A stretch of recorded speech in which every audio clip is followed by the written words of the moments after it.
मी आज सकाळी त्र्यंबकेश मंदिरात दर्शनाला गेले होते आणि महाकुंभ जे होणार आहे पुढच्या वर्षी इथे त्याची तयारी आणि त्याच्या खूप मीटिंग्स होत आहेत असं वारंवार तुमच्या सगळ्या चॅनल्सवर मी बघते. त्याच्यामुळे मी खूप अपेक्षेने गेले होते की एवढ्या मीटिंग होत आहेत, सरकारने एवढं मनावर घेतलं आहे, याचा अर्थ अप्रतिम रस्ता, अप्रतिम इन्फ्रास्ट्रक्चर तिथे असेल.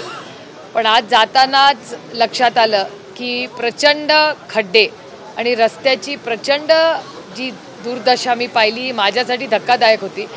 आणि एवढ्या मोठ्या ज्योतिर्लिंगाला जाताना ही जर इन्फ्रास्ट्रक्चरची परिस्थिती असेल तर ही अतिशय दुर्दैवी आहे. आणि महाराष्ट्र सरकार एवढा निधी जर त्याच्यावर टाकत असेल तर हा निधी जातो कुठे? केंद्र सरकारमधून आम्ही अनेक वेळा निधी आणतो, गडकरी साहेबांचं बारीक लक्ष असतं प्रत्येक रस्त्यावर.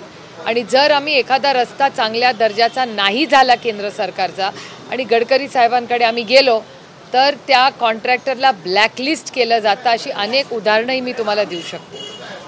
पण अशी परिस्थिती इथे महाराष्ट्रात दिसत नाही.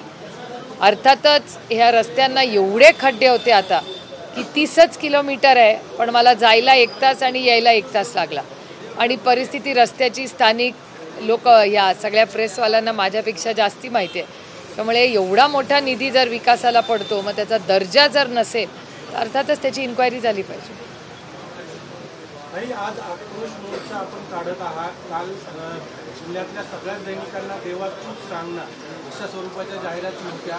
शेतकऱ्यांचे प्रश्न आहेत, बेरोजगारीचे प्रश्न आहेत, विविध प्रश्नांवर आज आपण जिल्हाधिकारी कार्यालयावर धडक मोर्चा काढतो. म्हणजे महाराष्ट्रासमोर खूप मोठी आव्हानं आज आहेत. महाराष्ट्राची परिस्थिती जी 15-1 वर्षापूर्वी होती तशी नाही.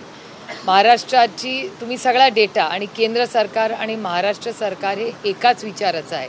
अशी परिस्थिती असली तरी तुम्ही जर बारकाईने बघितलं तर कितीही सरकारने सांगितलं की फार इन्व्हेस्टमेंट्स आले आहेत तशी परिस्थिती नाही. आणि बेरोजगारी किती वाढते हे हा डेटाच सांगतो. हा केंद्र सरकारचाही सांगतोय, महाराष्ट्र सरकारचाही सांगतोय. त्यामुळे एका हिंजवडीतूनच इन्फोसिस नावाच्या कंपनीने 10,000हून जास्त नोकऱ्या कमी केलेल्या आहेत. त्याचबरोबर टॅरिफ्समध्ये जर काही नवीन नियम कायदे अमेरिकेने लावले आणि सर्व्हिस इंडस्ट्रीवर त्याचं प्रेशर आलं तर आपल्या सॉफ्टवेअरचं काय होईल हा एक मोठं आव्हान फक्त महाराष्ट्र नाही देशासमोर आहे.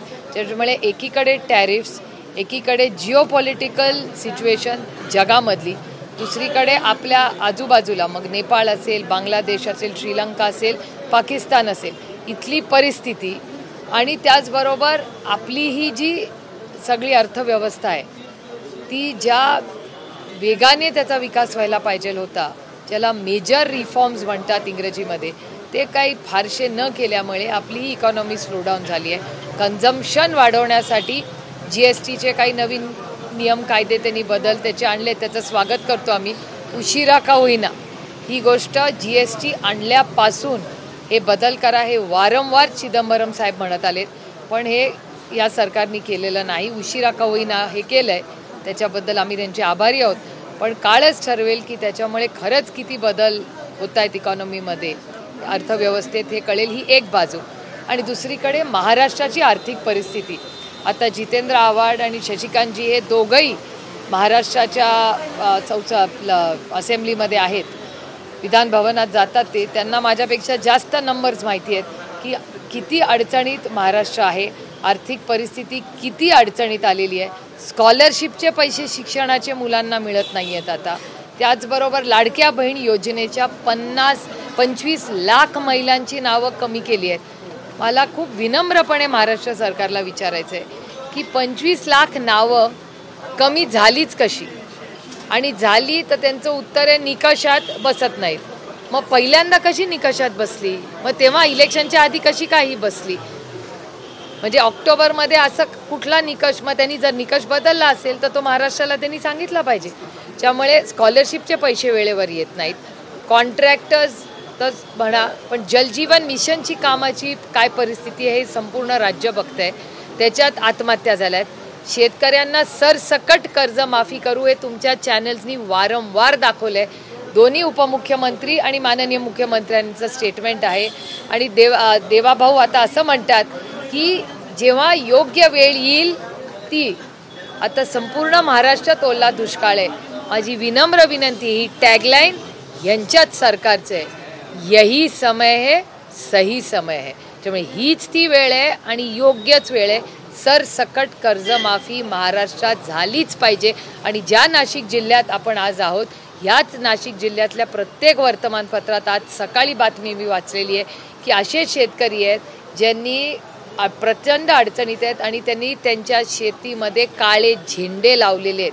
मी कधी असं झालेलं पाहिले नाही. म्हणजे एकीकडे ह्याच सरकारमधले मंत्री मकरंद आबा पाटील म्हणतात की जानेवारीपासून ह्या महिन्यात सप्टेंबरपर्यंत दर 3 तासाला एक शेतकऱ्याची आत्महत्या होते. दर 3 तासाला एक शेतकरी आत्महत्या करते. हा नुसता आरोप नाही आहे माझा, हा डेटा ड्रिव्हन आहे. हे स्टेटमेंट माझं नाही, हे मकरंद आबा पाटलांनी असेंब्लीमध्ये केलेलं स्टेटमेंट आहे. म्हणजे शेतकऱ्यांच्या आत्महत्या, शिक्षकांच्या आत्महत्या, जलजीवन मिशनचं काम करणाऱ्यांच्या आत्महत्या, अशा एकीकडे समाजातले इतके घटक आत्महत्या करत आहेत, दुसरीकडे स्कॉलरशिप्स कमी झाल्या आहेत. आता पैसे डिपार्टमेंटचे इकडले तिकडले वळवले जात आहेत. म्हणजे आर्थिक परिस्थिती काय आहे, मी काय तुम्हाला वेगळं सांगायची गरज नाही. भाजपच्या जळगावच्या बैठकीमध्ये गिरीश महाजन यांनी असं म्हटलंय की विरोधकांचं तोंड बंद करायचं असेल तर त्यांना भाजपमध्ये घेऊन भाजपमध्ये प्रवेश. ही लोकशाही आहे, ही दडपशाही नाही आहे. हा देश भारतरत्न डॉक्टर बाबासाहेब आंबेडकरांच्या संविधानाने चालतो. हा काही कुणाच्या मनमर्जीने चालत नाही. आणि सगळेच काही ईडी CBIला घाबरत नाही. काही आमच्यासारखे लोक आहेत या देशामध्ये जे आजही लोकशाहीवर विश्वास ठेवतात. आणि ज्या संस्कारात आपण सगळे वाढलो आहे त्याच्यात विरोधकाचं स्थान खूप महत्त्वाचं आहे. त्याच्यामुळे एका सशक्त लोकशाहीमध्ये सत्तेत लोक असलेत पण विरोधकही असला पाहिजे, ह्यालाच तर लोकशाही म्हणतात. कोर्टाच्या संदर्भामध्ये सुनावणी आहे आणि त्या सगळ्या संदर्भामध्ये कलेक्टरांना काही अधिकार देण्यात आलेले होते. त्याबाबतच्या स्थगितीच्या संदर्भामध्ये निर्णय होण्याची शक्यता आहे. एकूणच 5 वर्ष इस्लाम धर्म असेल तर त्याचा सदस्यत्व कलेक्टरांना काही अधिकार होते. त्याबाबत आपल्या पक्षाची काय भूमिका? मला असं वाटतं आम्ही सगळ्या डिटेल ऑर्डरची वाट बघूया, कारण का अजून नक्की काय सरकारने निर्णय घेतला किंवा ऑर्डर दिली आहे हे नक्की कुणालाच काही माहिती नाही. आम्ही जेव्हा संसदेचंच हे बिल आलं होतं तेव्हाच आम्ही त्याचा विरोध केला होता. आणि पूर्णपणे इंडिया अलायन्सनी पूर्ण ताकदीने, म्हणजे जेव्हा ती जॉईंट पार्लमेंटरी कमिटी केली होती त्या जॉईंट पार्लमेंटरी कमिटीमध्येही खूप भांडणं झाली होती, कारण का विरोधी पक्षाचं कोणी काय ऐकूनच घेतलं नाही. त्यामुळे दुर्दैव आहे की ज्या जॉईंट पार्लमेंटरी कमिटीमध्ये सगळ्यांची मतं घ्यायची असतात त्याच्यात विरोधी पक्षाला जी मतं आहेत किंवा डिसेंट नोट जी आहे त्याला काहीच महत्त्व दिलं नाही, त्याला केराची टोपली दाखवली.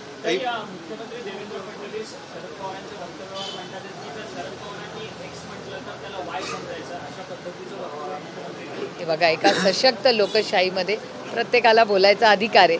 माननीय मुख्यमंत्र्यांचं ते मत असेल, पण एक गोष्ट ते मान्य करतात ना की प्रॉब्लेम तर आहे. म्हणजे एक हा खूप गांभीर्याने घेण्यासारखा विषय आहे की आज जी परिस्थिती राज्यात आपण बघतोय ही चिंताजनक आहे का? तर आहे. आणि हे फक्त मी म्हणत नाही आहे. मला असं वाटतं आज पत्रकारांचीही जेव्हा आम्ही बोलतो, आता जितेंद्र आव्हाडजींना विचारा, सगळे पत्रकार असतील, आपल्या ओळखीचे लोक असतील, साहित्यिक असतील, डॉक्टर असतील, इंजिनियर, आम्ही सगळ्यात प्रोफेशनली लोकांशी बोलतो.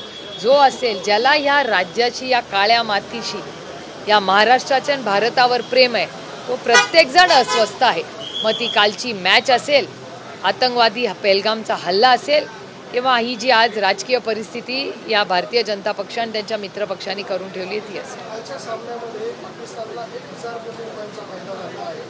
इकडे आपण पाकिस्तानला कर्ज मिळू नये यासाठी